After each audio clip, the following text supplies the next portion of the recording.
Tambang emas terbesar di dunia yang dimiliki di Indonesia adalah tambang emas Grasberg. Tambang ini berada di Provinsi Papua. Selain menjadi tambang emas terbesar di dunia, tambang ini juga menjadi tambang tembaga terbesar ketiga di dunia.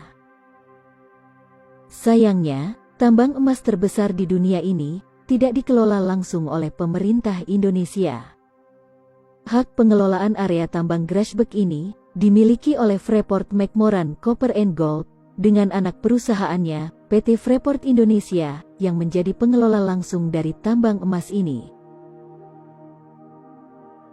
Ketika pertambangan ini dibuka, hingga sekarang, pertambangan ini telah menghasilkan 7,3 juta ton tembaga dan 724,7 juta ton emas.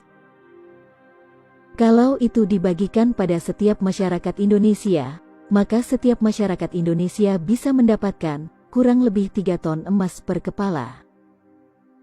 Bisa dibayangkan jika itu terjadi, semua penduduk Indonesia akan hidup dengan bergelimang harta. Arab Saudi, Amerika, China dan semua negara di dunia tidak akan bisa menyaingi Indonesia. Indonesia akan menjadi satu-satunya negara super kaya jika tambang tersebut dikelola sendiri oleh Indonesia dari awal. Itu hanya emas, belum lagi tembaga, serta bahan mineral lainnya.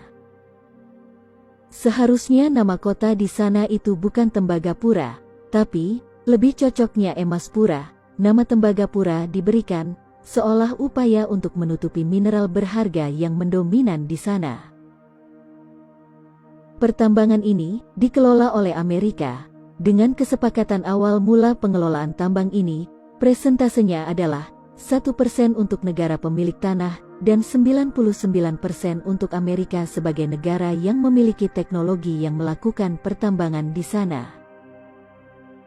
Selain potensi hasil tambang emasnya yang begitu besar, tambang Grasberg ini juga mengandung bahan tambang lainnya, sebut saja tembaga dan perak, dengan jumlah estimasi cadangan kandungan yang ada, dalam jumlah yang sangat besar.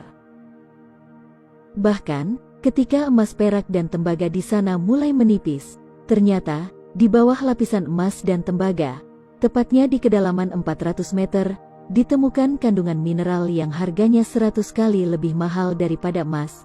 Kandungan mineral itu adalah uranium. Uranium adalah bahan baku pembuatan bahan bakar nuklir.